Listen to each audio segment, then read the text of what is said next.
Hey folks, just testing out the new camera for audio and whether it's usable for these types of walking videos.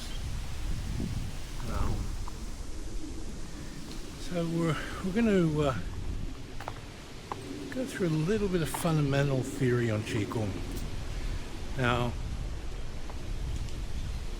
everyone's got who's done the building the wall exercises will have the idea that you relax, hang the muscles, gently stretch the joints open, hold your mental space in the ball and breathe, relax the breath across the joints into the ball. Because the awareness is concentrating the breath outside the body, the spirit senses switch on, and when the spirit senses switch on, the sensitivity to life force increases. As you project and control it with the will, the sensitivity increases because your will is controlling the energy, and then as you relax and go into union qualitatively with the energy, you get a different type of sensory amplification. So you have these two basic ideas of one is power driving energy to create more sensitivity, the other is releasing and paying attention to the energy to create sensitivity. So that's sort of like your basic starting point.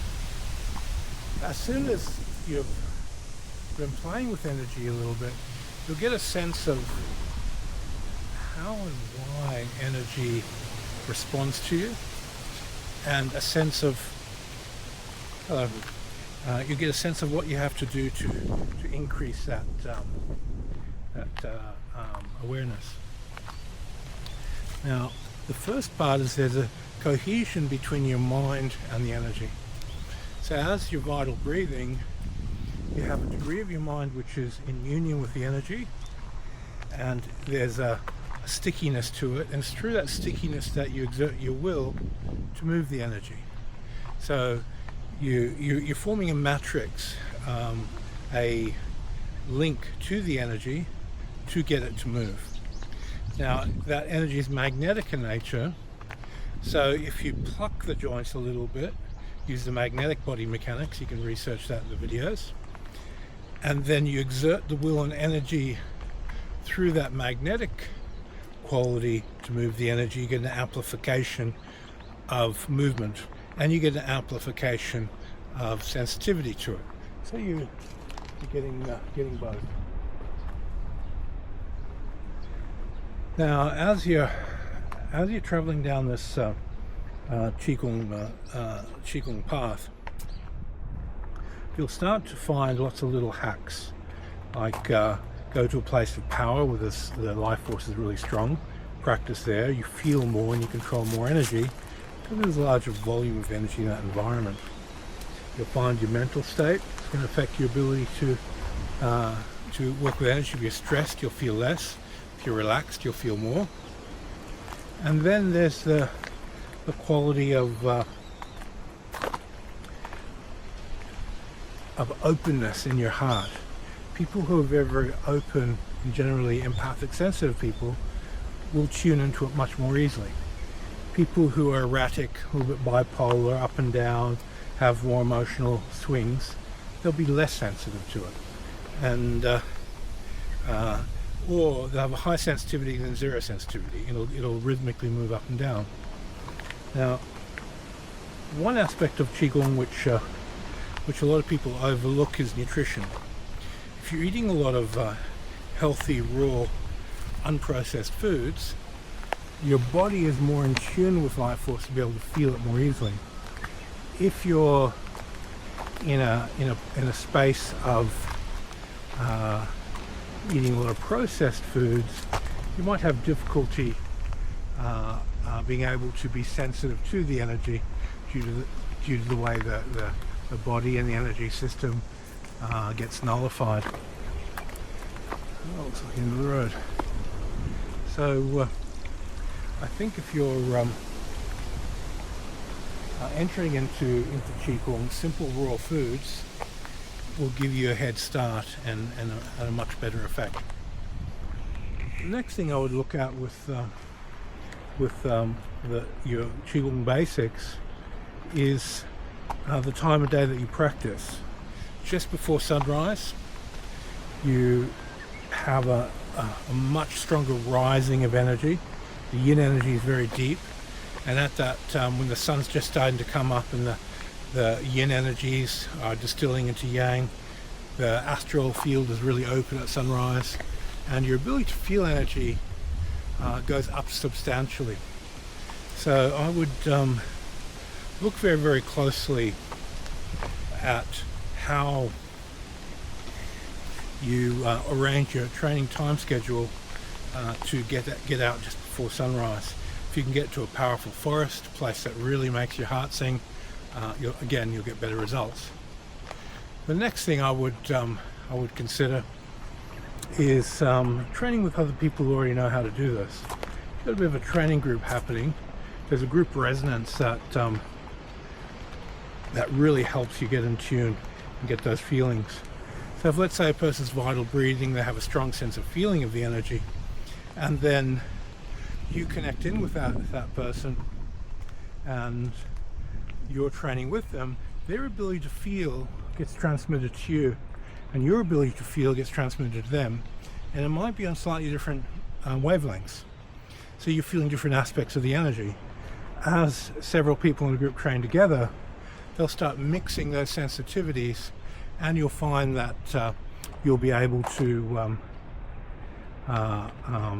amplify the spectrum of life force awareness and get more benefit. Now, the next aspect you may want to look into is the differences in energy between very rich, strong, powerful forests and then temple atmospheres. If, let's say, you're in Thailand or a Buddhist country, and you go to the temple and you go to Vital Breathe, the energy's strong, but it's more astral and smooth. Where you go to the forest, it's strong and more vital and dense. So it's a different type of sensitivity that you're using to feel those energies. The next thing I'd consider when you're getting into the beginning path of qigong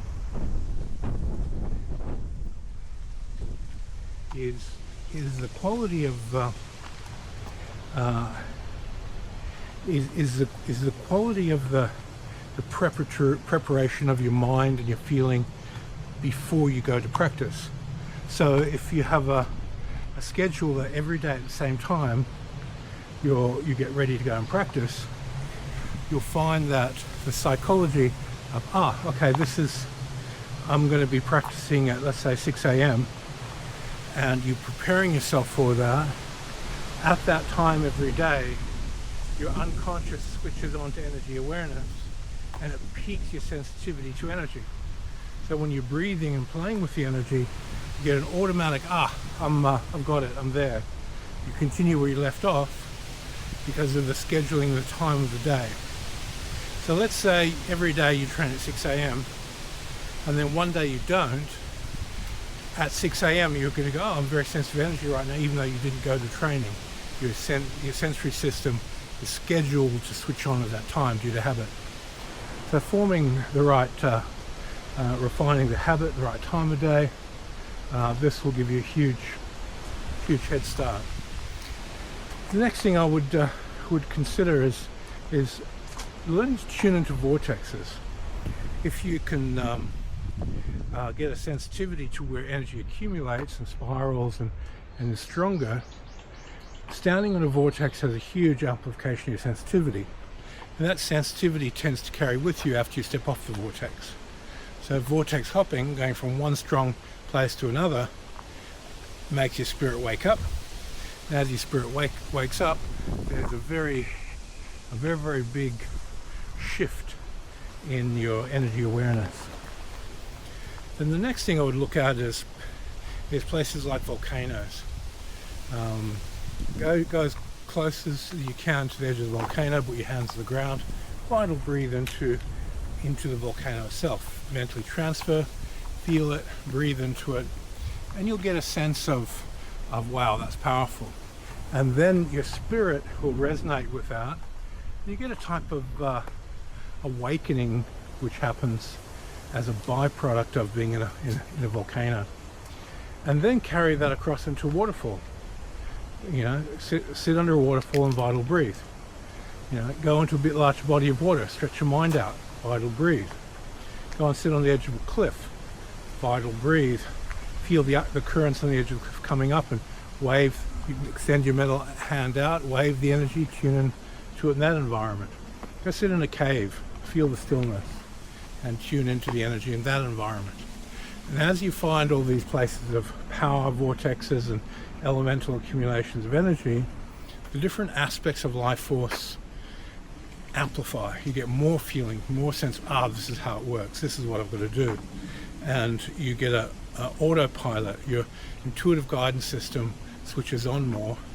You intuitively know how to optimize your practice. Next thing I'd consider is mountaintops, changes in elevation. When you go to the top of a mountain, the mental matrix spreads out. You have this feeling, oh, this is so good here. And that sensation really carries through into your feeling of the energy. Versus if you go to the beach and you walk along the sand barefoot, where the water and land meet, and right along that line at sunrise you walk and vital breathe, you have a totally different sensation. Your matrices will accumulate large amounts of energy, you feel very powerful, but it's also very dense and it has a limited small space. So again, the sensations are vastly different. If you're on water, floating on water, like on a boat or a raft or a dinghy or something like that, even on a jetty, a moving jetty, not a stationary one, that's a floating jetty, as you float on the water and vital breathe, the rhythms and movement of the water will affect your astral sensitivity to energy, and the up and down wave of the boat, of the rise and fall of a floating jetty or boat, that will attune you to the water element very, very efficiently. The next thing I would look at is when you finish, accumulate the energy in an object like an amulet and put a prayer and seal it in there for your next training session. Then when you put that amulet on next time you train and open it up mentally, release the energy out, you get a sudden boost of energy that appears in your exercise. Another thing that I would consider is if you're young and healthy and vital, climb a tree, get a few meters up in the tree, and then from that higher vantage point you have a large view, you're inside the toroidal field of the tree, and just sit in one of the forks of the tree, give the tree a hug, and then start vital breathing, not from the ground level of the tree but further up in the tree. And as you breathe into the tree, your mind will take on a different quality of the toroidal field than if you're standing on the ground touching the tree. And it's a very unique, different experience. If you've got a hammock and you put a hammock a little bit higher up in the tree than normal, instead of being on ground level, you might pop it up 8, 10, 12 feet up in the air, and you just sit in the hammock, lay in the hammock and practice in there. That suspended elevation, that connection between the energy of the trees, gives a very, very different feeling quality. And that one's a bit more difficult to do. How to get in and out of the hammock is not so easy, but if that's something that's a possibility, different experience. The next thing I would consider is doing the tree qigong exercises, where you touch the tree, breathe into it, take the energy of the ground, lift it up through the tree to the leaves and the top, follow the toroidal field back down, circulate the energy.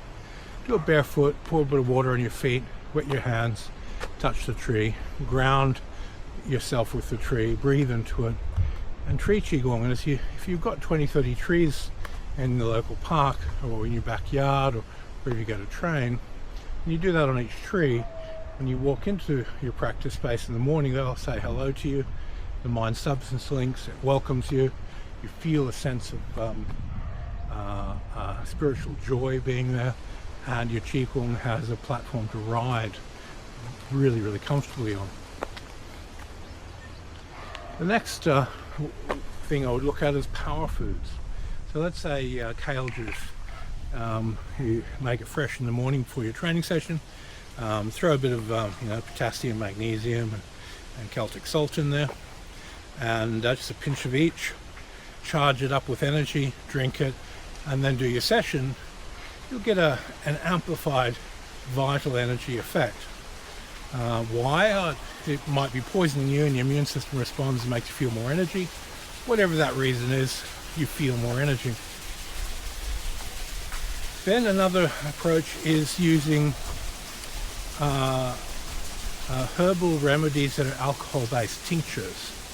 Now with alcohol-based tinctures, the alcohol has a resonance with the spirit that stimulates the spirit. So let's say you take a turmeric tincture and you charge it up, you put 1 drop of that under your tongue and you begin vital breathing. It hits the spirit, expands your mental space, makes you go, wow, everything opens as you start your qigong, and you get this sudden boost which allows you to create momentum and ride the sensitivity of your spirit into your practice. As you find the different effects on different types of tinctures, and you only need 1 drop on your tongue for this to get your spirit to tune in and amplify and wake up. This will, you'll find this will automatically give you a huge head start on your qigong training. Other things to look at are walkways that are lined with trees that have a history of people walking down and going, this is so beautiful.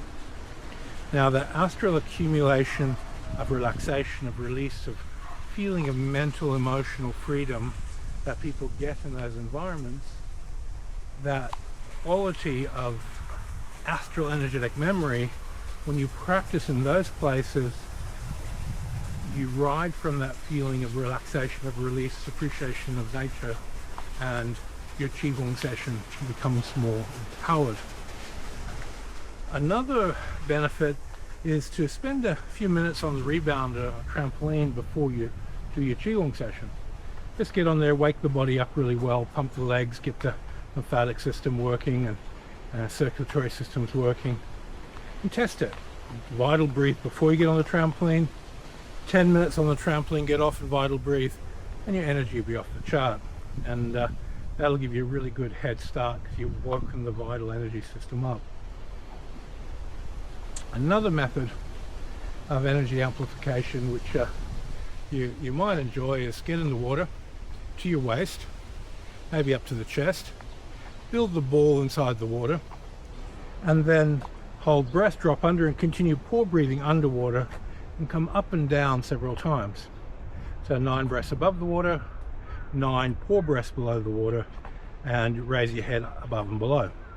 As you do this, your energetic awareness of the water element, the magnetic part of the energy, gets dramatically amplified. The spirit forms this connection to the magnetic field, and your sensory system gets huge amounts of benefits. The next exercise I would consider is crystals. Pick up a crystal, vital breathe into it, and then open your hand holding the crystal, and just use one finger or your thumb to hold it in place. And then as you build the ball, you have a crystal in one hand while you're building the ball, and that crystal acts as not just an amplifier, but it modulates the frequency of the vital energy, goes through it, and it regulates that energy. And your ability to feel through life force through that crystal wakes up a spirit sense of feeling a different spectrum of energy. As you get used to using different crystals in this way and feeling the different frequencies of energy as you breathe through them, your spirit senses get this very large spectrum of sensitivities of life force, and you get used to different types of life force. Now the next approach I would use is go into a coffee shop or any place with a lot of people, vital breathe into the whole room. Just extend your mental body out, begin vital breathing, and through that vital energy you breathe into the room, just feel each person. How do they feel? Tune your mind to each person one at a time in the room, and get a sense through the vital energy you've put to create a matrix between you and them. How do they feel? What are they thinking? What is their physical body state? What is their emotional state? What is their mental state? And as you go from one person to the next, the spectrum of energy sensitivity increases because you're tuning in so many different personality types. Then when you step back to just feeling energy, you have a larger spectrum of sensitivity for that energy. So you get a huge plus out of that. Now, there are obviously hundreds of different hacks for amplifying your ability to feel chi. These are some very, very basic ones. If you are very creative, from having gone through those and you continue working with it, you'll find all these different types of exercise and environments to train and amplify your sensitivity to qigong in. You develop your own methods. The book Initiation to Hermetics by Franz Barden is the best book ever written on spiritual development and developing psychic abilities, laying a foundation for practice. All the qigong skills that I have are really 95% plus a byproduct of that book and the training I received in it, and I can only recommend it to other people to go through Initiation to Hermetics. Once you've worked your way, spent a good solid year, a few hours a day working the exercises, then consider moving through the rest of those books. And as you go through Initiation to Hermetics, remember not to be too caught in the linear path. The astral body is not subject to time, and the mental body is not subject to space as people perceive it to be. So Initiation to Hermetics can't be done in a linear way because you'll fail. You need to move through a path of development which is unique to you. So you need to tick every box in the initiation process, not leave any stone unturned, but you also need to consider that as you go through this process of